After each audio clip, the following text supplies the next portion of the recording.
मैं एक छोटा सा कहानी आप लोगों को बताना चाहूंगा। ये कहानी है एक लड़के की। एक लड़का जिसके की पड़ोस में एक साधु महात्मा रहता था। वो रोज सुबह सुबह, रात को भी, दिन में भी, कभी भी सीताराम सीताराम सीताराम सीताराम सीताराम सीताराम जपता रहता था। कुछ दिन तक तो वो सीताराम सीताराम जपता रहा। उसके कुछ दिन के बाद उसने एक ढोलक ले आया और उस ढोलक को भी बजाना शुरू कर दिया। सीताराम सीताराम सीताराम सीताराम अपना गा रहा है दिन भर। जब ढोलक बजाना जिस दिन से शुरू किया, उस लड़के को नहीं रहा गया। वो जाके उस साधु से मिला। बोला, आपने तो मेरे पड़ोस में रह के मेरा जीना हराम कर दिया है। बोला, किस बात के लिए? बोला, आपने तो पहले सिर्फ मुंह से ही गाते थे, अब तो आप ढोलक बजा के गाना शुरू कर दिए हैं। तो मुझे डिस्टर्ब होता है। क्या इससे आपको खाना मिलता है क्या? बोला, बिल्कुल मिलता है। बोला, क्या मैं भी अगर सीताराम सीताराम बोलूंगा तो मुझे खाना मिल जाएगा? बोला, बिल्कुल मिल जाएगा, तुम करके देखो। उस लड़के ने बोला, आप क्या बात करते हैं महात्मा जी, अगर ऐसा है तो मैं आज ही करता हूँ।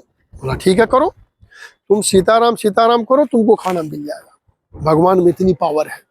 उसने बोला, ठीक है, लेकिन मैं आज कसम खाता हूँ कि मैं खाना नहीं खाऊंगा, चाहे जो भी हो जाए। बोला, तुम जितनी मर्जी कसम खा लो, लेकिन तुम अगर सीताराम करो, जपोगे तो तुमको खाना जरूर मिलेगा। उसने बोला, ठीक है। वो थोड़ा सा दूर हटके, उसके गांव से थोड़ा सा दूर हटके कुछ जंगल जैसा टाइप का था, यानी कि कुछ बगीचा था जिसमें पेड़ वगैरह था। उस पेड़ पे जाके ऊपर में बैठ गया और जाके अपना सीताराम सीताराम सीताराम सीताराम जपना शुरू कर दिया। संजोग से कुछ तीर्थ यात्री वहां से गुजर रहा था और उसको लगा कि अब 12-1 बज गया दोपहर के, अगर हम लोगों को खाना खाना है। तो उसके साथ में ही सब कुछ था। मतलब वो अपने गाड़ी से जा रहा था, तो उसने सब कुछ, सिलेंडर था, चूल्हा था, मतलब चावल था, सब्जी था, सब कुछ था उसके साथ। वो बर्तन थे। वो वही सी बगीचे में बैठ के और अपना खाना बनाने लगा। जैसे ही खाना बन के तैयार हुआ तो देखता है सामने से घोड़े की आवाज टॉप सुनाई दे रही है। उस पे कुछ डाकू बैठा हुआ है, बंदूक लेके आ रहा है, तेजी के साथ बढ़ते आ रहा है। इस तीर्थयात्री लोगों ने सोचा कि ये डाकू है, ये तो मेरा गाड़ी भी लूट लेगा, जितने भी मेरे सामान है सभी लूट लेगा, और जो पैसे हैं सब कुछ ले लेगा। तो यहाँ से भाग चलते हैं। उसने अपना गाड़ी उठाया और बर्तन जैसा ही था, खाना वाना वैसे ही छोड़ दिया। बोला, जब वो लोग चला जाएगा फिर हम लोग वापस आ जाएंगे। वो लोग अपना गाड़ी स्टार्ट किया और वहां से निकल लिया। जैसे डाकू लोग उस बगीचे में पहुंचा तो देखता है कि उसमें कुछ बर्तन सब पड़ा हुआ है, रखा हुआ है और ढका हुआ है सारा। ये लोग भी काफी दूर से आ रहा था डाकू, उसे भी भूख लगी थी। उसने जैसे घोड़ा रोका, नीचे उतरा तो देखता बिल्कुल गरम गरम इसमें खाना बना हुआ है। सोचा, यार ये किसकी चाल हो सकती है कि खाना बना के छोड़ दिया है हम लोगों के लिए, कि हम लोग इधर से गुजरेंगे और ये खाना खाएंगे, हो न हो क्या पता इसमें कहीं कुछ जहर वगैरह, विष वगैरह दिया हुआ हो। उसने सोचा किसी की चाल जरूर होगी, तो क्यों नहीं इस आसपास में देखते हैं कि कोई ऐसा आदमी हो जिसने ये बना के हम लोगों के ऊपर चाल चली हो। तो वहां कुछ डाकू जो थे, 1-2, वो ढूंढना शुरू किया। चारों तरफ ढूंढने के बाद एक की नजर ऊपर पड़ी।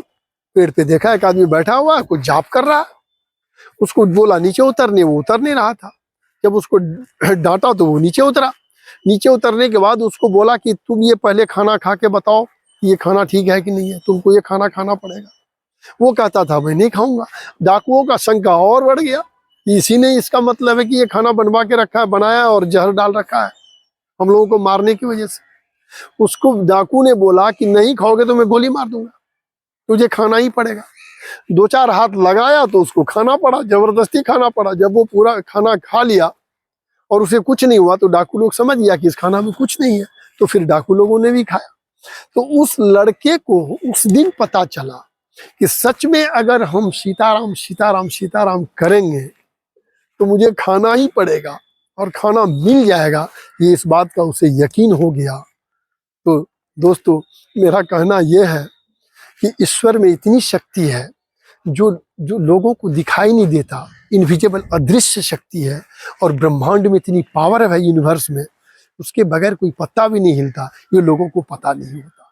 तो इसलिए अगर बिलीव करते हैं, अगर आप पूजा पाठ करते हैं तो उसी ध्यान से करिए कि ईश्वर में आस्था रखिए, फिर पूजा करिए, आपका सारा काम हो जाएगा। आपको खाना भी मिलेगा, लेकिन कुछ करना तो जरूर होगा, लेकिन खाना आपको जरूर मिलेगा। ईश्वर का पूजा पाठ अगर ठीक ढंग से, अगर सही भाव से करते हैं तो।